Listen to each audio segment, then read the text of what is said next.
Hollywood. Any self-respecting rock and roll guy would want to go out with Winona Ryder. And she keeps Cupid pretty busy, too. Winona and her string of boyfriends are probably about as infamous as her style. But even a run-in with the boys in blue hasn't slowed down this Tinseltown cutie. Winona was looked at by a lot of people as the poor girl who got caught shoplifting. It's too exciting when Winona's single. Over the next half hour, we'll see how Winona's search for love landed her a teen heartthrob. They were like the benefit of their time. An Oscar hunk. The hot young thing. God bless him. And a handful of rock and roll pretty boys. She's on some sort of rock star dating bonanza. We'll give you the 411 on all of Winona's past hookups and breakups, along with the lowdown on her current rocker du jour. The question is this going to be the last? Winona, just turn off the TV. This is not going to be fun for you. We unlock Winona Ryder's love chain next. This is by far the most surreal thing that's ever happened.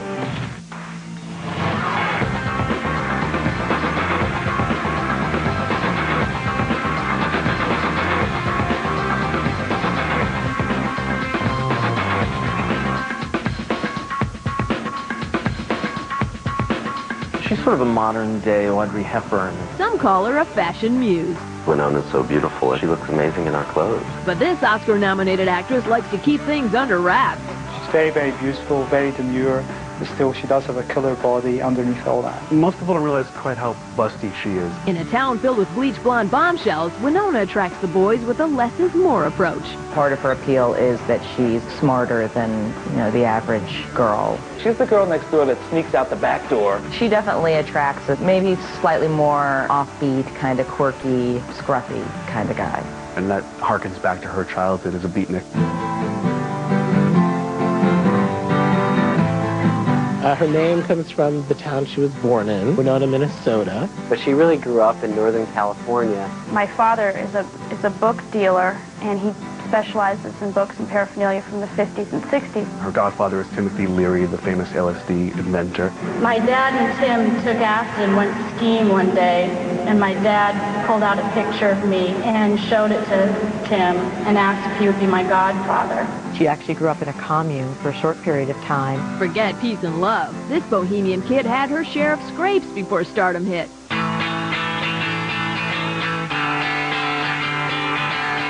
She got harassed at a school because people thought she was a scrawny young boy. When Winona was a teenager, she joined the American Conservatory Theater in San Francisco. She was found by someone who was casting in a restaurant. She's discovered she does the film Lucas. That first role led to her getting a starring role in the movie Heathers. Heathers was a too cool for school flick that also starred Christian Slater.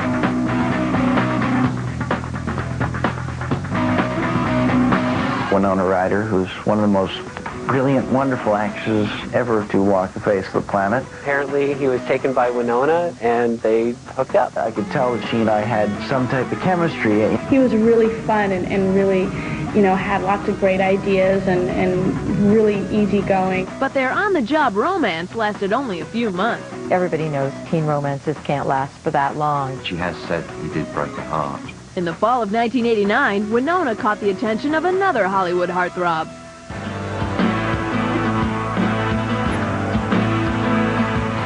Winona and Johnny apparently met at the Chateau Marmont when he was still doing 21 Jump Street. A mutual friend decided to drag Winona along to Johnny's hotel room. That's when they first met.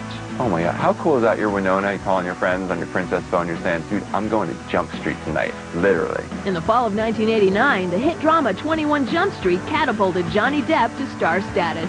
Johnny Depp was the king of the teen magazines. Girls were throwing themselves at his feet. Winona Ryder was the litmus test for who was like the hot boy in Hollywood. Seemed like a perfect match for the two of them. By December 1989, the 18-year-old Ryder was in hot demand. Winona's romance with Johnny Depp was also hot and heavy. After shooting the film Mermaids with Cher, Winona developed a serious sinus infection that cost her the role in The Godfather Part 3. Johnny was right by Winona's side during her illness. Depp's devotion paid off.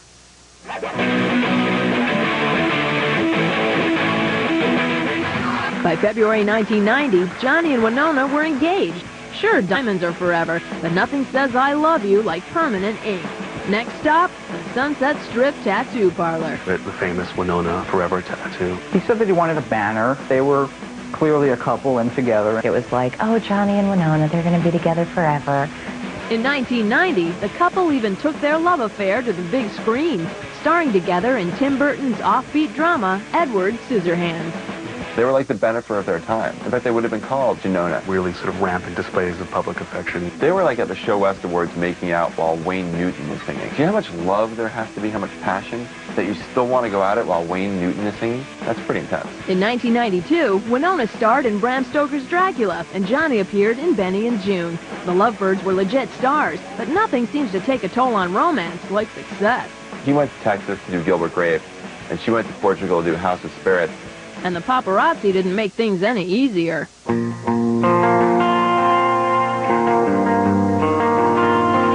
It was difficult living in the fishbowl as they did with the massive media attention they were getting. The press and the tabloids were accusing them of sleeping with their co-stars. After 3 years, they just grew apart. When she broke up with Johnny Depp, it was very difficult for her. It was pretty tough for Johnny, too.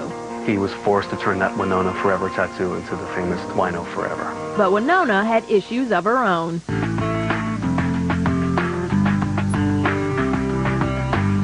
After she broke up with Johnny Depp, she had problems. The anxiety attacks came on. She proceeded to check herself into an institution. Winona's stay only lasted a week, but must have done the trick, because without missing a beat, she was back in love again. Coming up, sometimes you can't build a new romance without breaking a few hearts. He had been with this hometown girl for like 13 years, and he got rid of her for Winona. And later, Winona and her undercover lover. There were a couple of couch potatoes.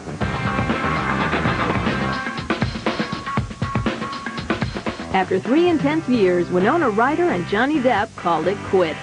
Winona took the breakup hard, but she let the power of music soothe her soul.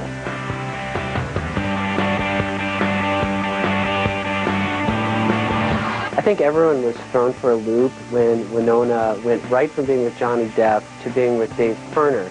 Dave Pirner is the Soul Asylum. He's a rock star, a classic grunge guy. He had kind of blonde dreads, flannel shirts, kind of lumbering and tall. But he's also one of those low-key rock stars. He was sort of part of the whole alternative rock revolution. Winona Ryder hooked up with David Pirner at a Soul Asylum Unplugged event in New York. And they ended up hitting it off. There was just this kind of instant connection. But Winona's grunge king already had a queen. He had a certain charisma, and he had a girlfriend also. Charisma and a girlfriend.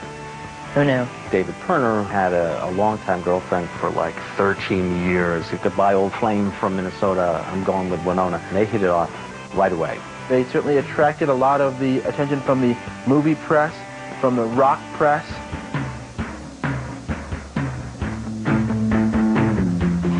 Already the veteran of one very public star romance, Winona tried to keep her new hookup on the down low. But that didn't stop the stories of Ryder and Pirner's affair from leaking. Dave Pirner is an ordinary kind of guy. They were able to sort of have low-key conversations about books that they loved, about music. Soon after she met Dave in the summer of 1993, Winona began work on the Gen X comedy Reality Bites. She even landed a small role for her main squeeze. And when Dave's concert tour of duty called, Winona was the first one on the bus.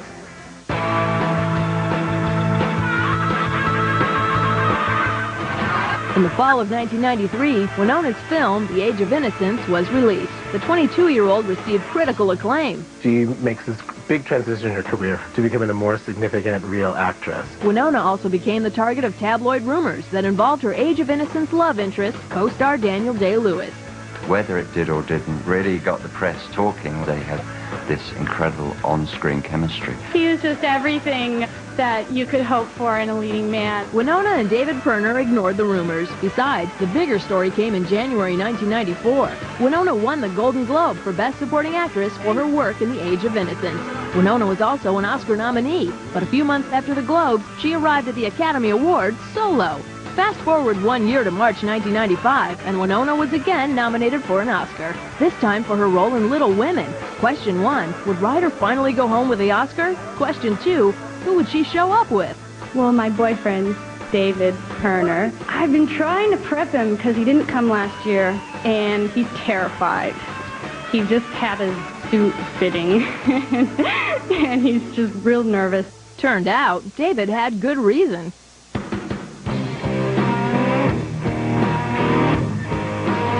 this grunge guy in a monkey suit, definitely not cool for your fans. Forget any kind of sort of alternative rock credibility. People start whispering things behind your back like, sell out. And that probably put a strain on the two of them.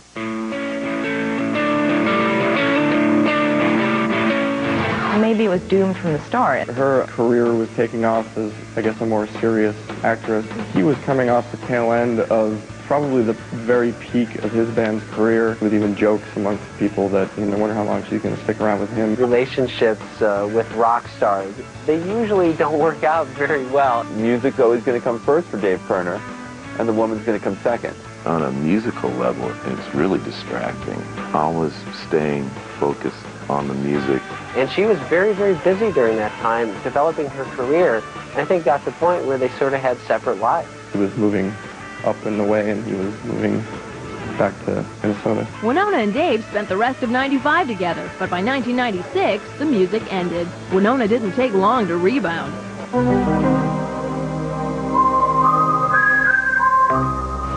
After Dave Pirner, she went on a couple dates with David Duchovny. There were no real sparks there. He seems like not enough of a badass for her. Well, nice guys don't always finish last. Coming up, Winona finds a little goodwill. He's a choir boy compared to the other two. And later, Ryder's rockaholism. She's on some sort of rock star dating bonanza.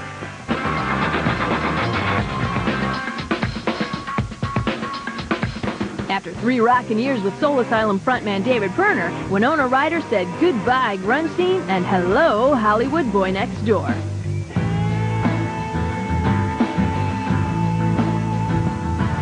By 1997, Winona Ryder had a Golden Globe, 2 Oscar noms, and 19 films under her belt, all at the ripe old age of 26. With the box office hit Alien Resurrection in theaters, Ryder was at the top of her game. All she needed was a new partner to play with. So you're hanging at home on New Year's Eve 1997. Your best friend's Gwyneth. Hey, Win, it's Gwen.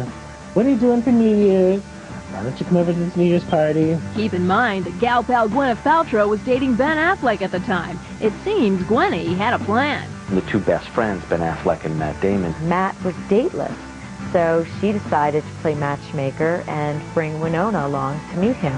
And that's how they hooked up.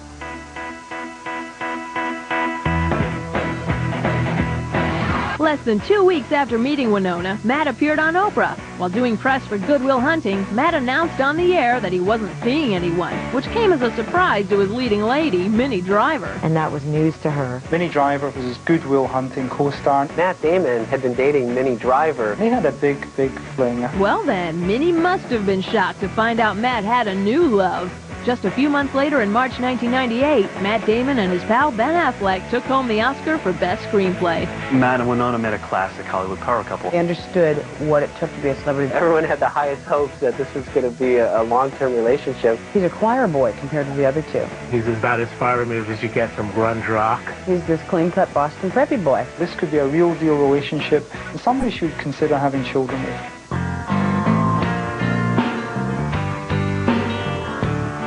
They would spend all their time at the Hollywood Hills home of Matt Damon. There were a couple of couch potatoes. Matt doesn't party too much. Which suited Winona just fine. Some of the actors are really, really in that scene and go out and go to events all the time and go to premieres all the time, but I never have. I've always remained very far away from that. We spend time eating pizza, reading books, going for hikes. They take out the trash together. They're very sort of ordinary. That's the kind of relationship Winona got to enjoy with Matt. When it came to their love lives, the camera-shy couple gave little fuel to the paparazzi fire. I'm confused. Do you guys come in separately? You don't want to be... I mean, what's the... No, we You guys didn't come together tonight, correct? We did, yeah. We drove in together and came, yeah. By 1999, 2 years after they met, the couple still created a snapping frenzy while fulfilling their red carpet duties. Rules of Hollywood are pretty strict. You can be as casual as lucky as you want in your private life, but when it's time to work, when it's time to put on the face, no one sort of did it better than Matt Damon and Winona Ryder. At the Golden Globes in 2000, she was so blissfully happy, and it sort of translated into the way she was carrying herself. But a month later at the Oscars, Matt showed up alone. Immediately, tongues start wagging. You know, are they broken up? Where's Winona? Oh my God. It turned out that Winona was in Pennsylvania working on Girl Interrupted. It looked like the relationship with Matt Damon was probably her first kind of quote-unquote normal relationship. There was talk of them being engaged. You know what they say, talk is cheap.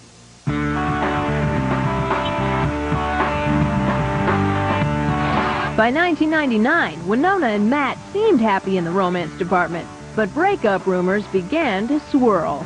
Matt had got some very special feelings for Penelope Cruz while he was making a movie. We should have known it was doomed from the start because Matt Damon wasn't a rock star. Rumors that Matt Damon wasn't happy with Winona, the side to her that's a darker side. There's nothing dangerous about him. It could be that lack of edge grew dull. Whatever the reason, the couple called it quits in the spring of 2000. Winona isn't slow in coming forward when a relationship ends. She gets out there and gets another guy. Soon after Matt and Winona broke up, She's at the MTV Music Awards making out with Chris Knox. She hooked Mr. Big. Also at that time, she also fell for Jimmy Fallon. There was reports that these two were an item too. Ah, so many stars, so little time. Coming up, Winona returns to her romantic roots. Winona Ryder is the woman that dates rock stars. Then, Winona caught in the act. The whole shoplifting thing turned into a big media fiasco. By the fall of 2000, Winona Ryder was riding solo. Her latest movie, Autumn in New York, left critics cold, but her love life had been red hot. In the fall of 1989, Winona and Johnny Depp were the poster kids for young, hip Hollywood couples. But in the summer of 1993, one engagement and a Winona Forever tattoo later, the couple called it quits. Then in the summer of 1993, Winona hooked up with Soul Asylum singer Dave Pirner. 3 years later, Winona and the rocker were singing different tunes. In 1997, Winona fell for screen hunk Matt Damon. 3 years later, Winona and Damon also parted ways. No worries, Winona just decided to face the music.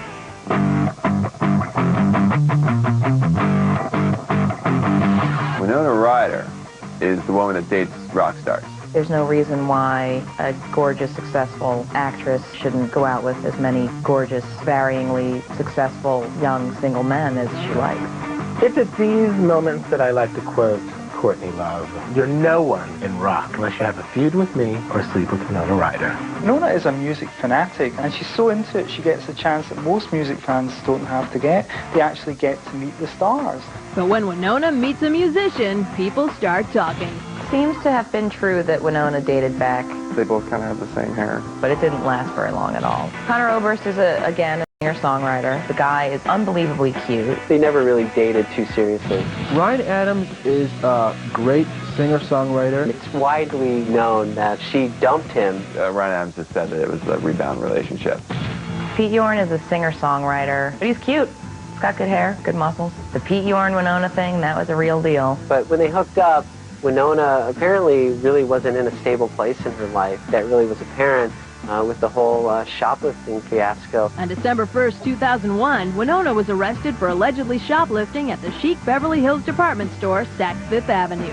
The incident was the beginning of Ryder's biggest embarrassment and the end of her latest rock romance. After that shoplifting charge, Pete Yorn was like, I'm out of here. Pete bailed out of Winona's drama, but fell into some familiar arms. They broke up, and who does Pete Yorn go to? Minnie Driver. The trading of the boyfriends. It's a mind-boggling, dizzying event. For the next year, Winona kept her love life under wraps and out of the picture. In November 2002, Ryder was convicted of grand theft and vandalism, but the jury found her not guilty of burglary.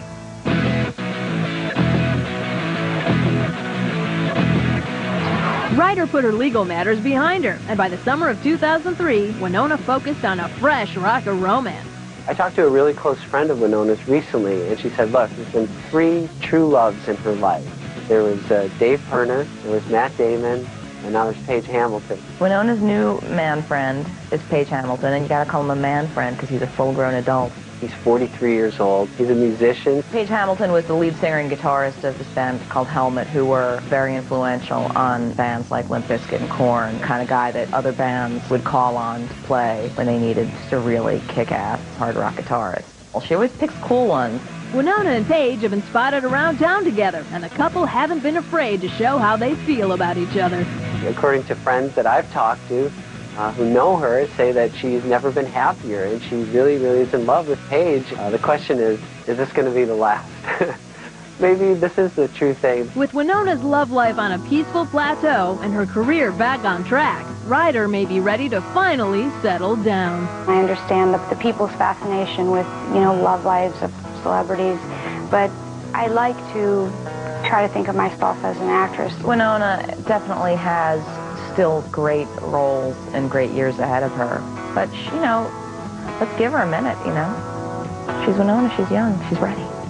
I did my first movie when I was in 8th grade, and if I didn't get Heathers, I would have, jumped off a building or something, because that was, really important. And they decided that they would read, every 12-year-old girl. It's really a weird position to be in. I mean, when I see myself on screen kissing somebody or trying to seduce somebody or thinking about those things on screen, I get really nervous and I get really embarrassed, and I just sort of want to crawl under the seat.